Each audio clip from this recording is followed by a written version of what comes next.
Welcome to another tutorial video. We're going to go back to one of my favorite topics today, which is private equity fund performance and how you can judge it with a series of different metrics such as TVPI, total value to paid-in capital, the multiple of invested capital, the distributions to paid-in capital or DPI, and then variations of IRR such as the gross versus the net numbers. In this tutorial, we are going to go through an Excel file here, a simplified view of what a private equity fund and its portfolio companies might actually look like. I'm going to start by taking you through some of the concepts, and then in the second part, we'll go into it in a little bit more detail, and I'll show you some of the formulas and calculations. Now, obviously, you can find the basic definitions of all these terms online, but I want to go a step beyond that here and actually show you what it looks like in Excel and also how you might interpret these numbers. People like to debate the best metric for judging private equity performance, but that sort of misses the point. The real questions you have to ask are, what stage is the fund at in its life cycle? What strategies is it using? And then what assumptions back up the metrics that you're calculating for the fund? If you don't have this information, none of these metrics mean anything because you have no idea how reliable they are or where they're coming from or what they actually mean relative to the fund's life cycle. So you need all this information first before you can say much. If you want the files and resources here, including the Excel file, you can go to this URL on screen on our financial sponsors page, Private Equity Fund Performance Metrics. I'll pin this as the first comment below the video so you can click it right there and get all the files. This is a summary from our full Private Equity Funds of Funds and Secondaries course, and you can get detailed case studies in that course. So I've prepared this table on some of the key performance metrics for private equity funds, from gross value to net asset value to the gross MOIC and gross IRR to TVPI, net IRR, DPI, and RVPI, and I have all the definitions here on screen. Let's start with gross IRR and gross MOIC because I think these are probably the most straightforward metrics. With these, what you're essentially looking at is how much the private equity fund has invested in portfolio companies total over its life cycle so far, and then you're comparing that to the unrealized values of the portfolio companies that it has not yet sold, plus the realized values of any portfolio companies that it has sold. And the gross multiple of invested capital just takes the realizations plus the unrealized values and divides by all the invested capital so far. And in this case, they get to about 1.9x, so just under double their money is what everything is worth so far. And then the gross IRR, we just apply the standard IRR function. This gives us a rough sense of what the annualized rate of return is based on all these investments and then what the portfolio companies are worth in the final year, including the one that we've sold and the ones that we have not sold.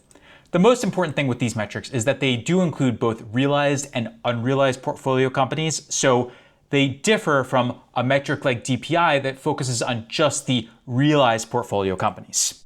Now, what makes private equity fund analysis more complicated than this is the fees.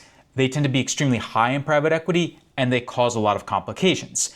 There are the management fees that are typically a small percentage of the fund size, usually about 2%, or the committed capital in the investment period. And then these scale down to maybe 1 to 1.5%, and they're based on the remaining cost basis of the portfolio companies after the investment period. There's also carry or carried interest, which is normally 20% of the investment profits, roughly speaking, and it's paid to the professionals at the private equity firm, but it is subject to minimum return requirements as well.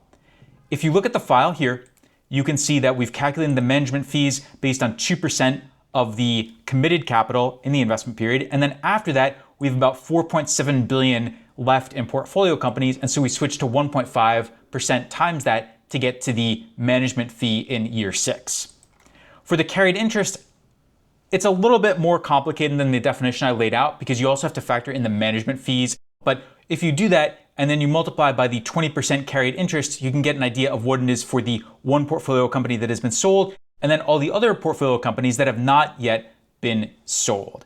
We can take that gross value from the unrealized plus realized companies, deduct the carried interest, and then get to the net value after that. Now, once we have those fees, we can estimate some of the net metrics.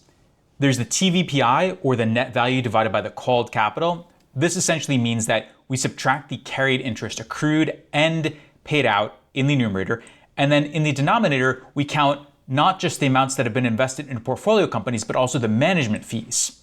So if you look at the calculation right here, TVPI, we are adding up the net value, which I just showed you on screen. So everything that has been sold, all the unsold companies' values, we deduct the realized carried interest and the accrued carried interest, and then we divide by the total called capital.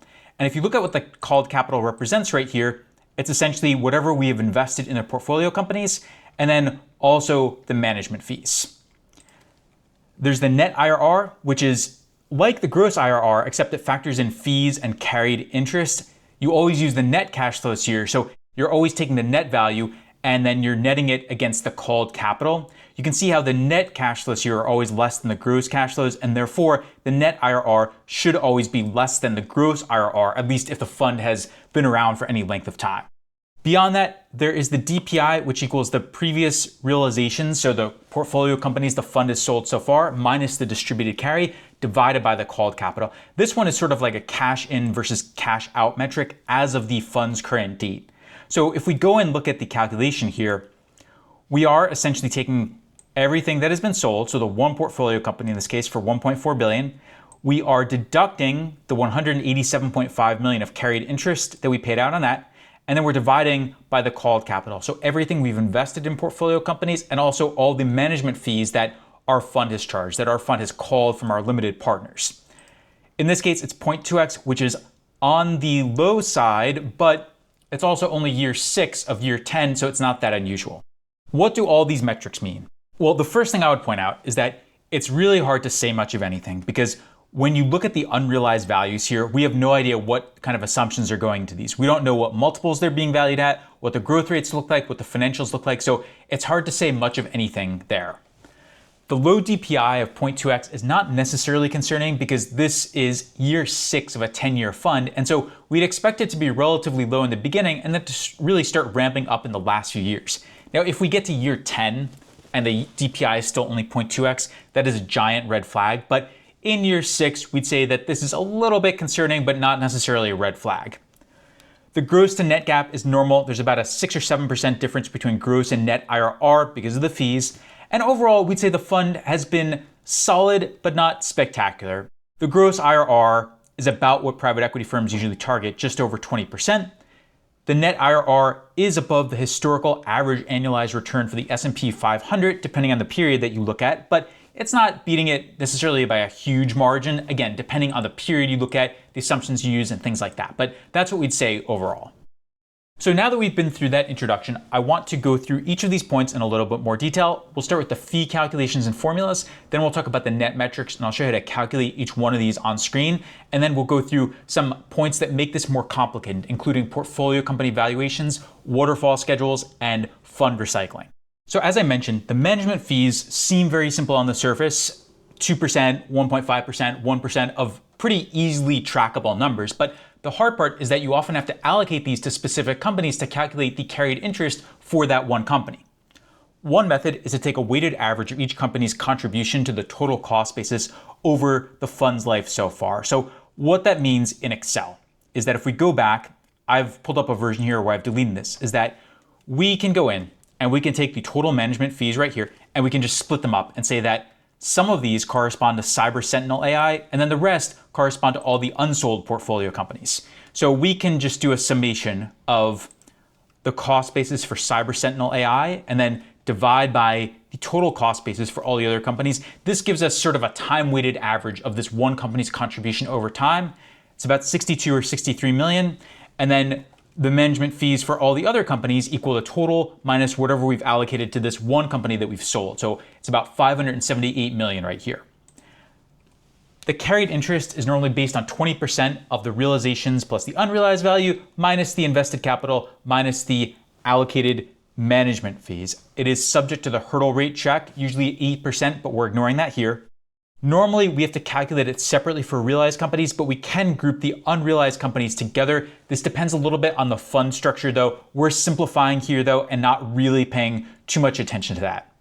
So to show you what this looks like, let's go in and I will start by doing a sum of the realized values for the one company that we've sold, Cyber Sentinel AI. So we're going to take all the realizations up there. Then we're going to subtract all the investments into the company up here in row 23. So we have that. The other thing we're going to do is subtract the management fees that have been allocated to this company, because this is also part of the calculation. If we say that a certain percent of these management fees are attributable to this one company, then we have to factor that in when we calculate the investment profits on that company. So we'll do that. And then let's put all of this in a parentheses right here. We will multiply this by the carried interest, and then I'll put a negative sign in front because we want this to be a deduction. We want it to reduce the gross value and to take it closer to the net value. And so we have that. Now, one other small fix or enhancement I could make here is to put a min 0 around this. The reason we do that is because, for example, if we sell this company at a loss for 300 million, let's say, we don't want the carried interest here to be positive. So one easy way to fix this is to go in and to say min 0 around this whole thing, and that will ensure that this can only be a negative number. It can't turn into a positive number, even if we sell Cyber Sentinel AI at a loss. I'm going to change this back to 1.4 billion for now. Now, for the accrued carried interest, it is quite similar. So we're going to go and get our gross values right here. I'll just sum up all of these. And then we are going to subtract the called capital, because this represents everything that we've invested into these companies and all the management fees. And remember, the bulk of the management fees are allocated to these unrealized portfolio companies. Let's put parentheses around this. And let's multiply by the carried interest. And then let's subtract the realized carried interest right here, because we are looking at this based on the total gross value, but remember that some of this carried interest has already been paid out, so we need to subtract this. And we get to that, and I need to flip the sign here, so I'll do that right now. And once again, I could put a min 0 around this whole thing just to make sure that if we are doing really, really poorly, we're recording a loss, this can never turn into a positive number, and we have that. And now we can add this up and get to our net value numbers down here at the bottom. So that's a little bit more about the fee calculations and formulas. Now let's look at the net metrics and go through some of the calculations for these. So normally you want to have a setup where you have the invested capital, the called capital, the unrealized values, the realized values, and the carried interest at the bottom, as we currently have. Then you can calculate the gross and net cash flows. The gross cash flows are just the gross values minus the invested capital. Net cash flows are net values minus the called capital. So let's go in and do this. We'll take the gross cash flows first. I'll just get the invested capital right up here, and then the gross value right there. And then for the net cash flows, we'll get the called capital, and we'll net it against the total net value right there. We can also calculate the net asset value. We don't really need it for anything at this point, but it is useful to look at this metric. It's the unrealized values of the remaining portfolio companies that have not yet been sold, and then we deduct the accrued carried interest right there. So with that set up, we now have everything we need to calculate the TVPI, the DPI, and everything else down here. So let's go through these calculations. For the gross multiple of invested capital, we're just going to take all the gross values up here, and then we're going to divide it by the sum of the invested capital right there. For the gross internal rate of return, we just apply the IRR function to the gross cash flows. And for the net IRR, we apply it to the net cash flows right here. For the TVPI, the total value to paid in capital, this is like the gross multiple of invested capital, but it's calculated on a net basis after the fees. So we take the net value, and then we go up and divide by the called capital right here, because this reflects the management fees as well as the investments into portfolio companies. And then for the distributions to paid in capital, so this one focuses on just the realizations and the distributed carried interest. So let's go and put a negative in front, and then I'll take the sum of all of our realizations right here.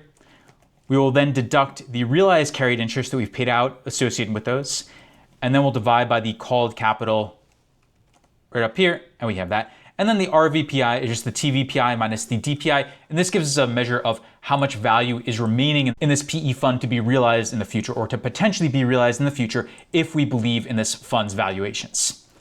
So that's a little bit more about the calculations for these metrics. Now, what makes this analysis more complicated? Because so far it might seem fairly simple. First off, one big issue is that you often have to challenge the private equity fund's valuation assumptions.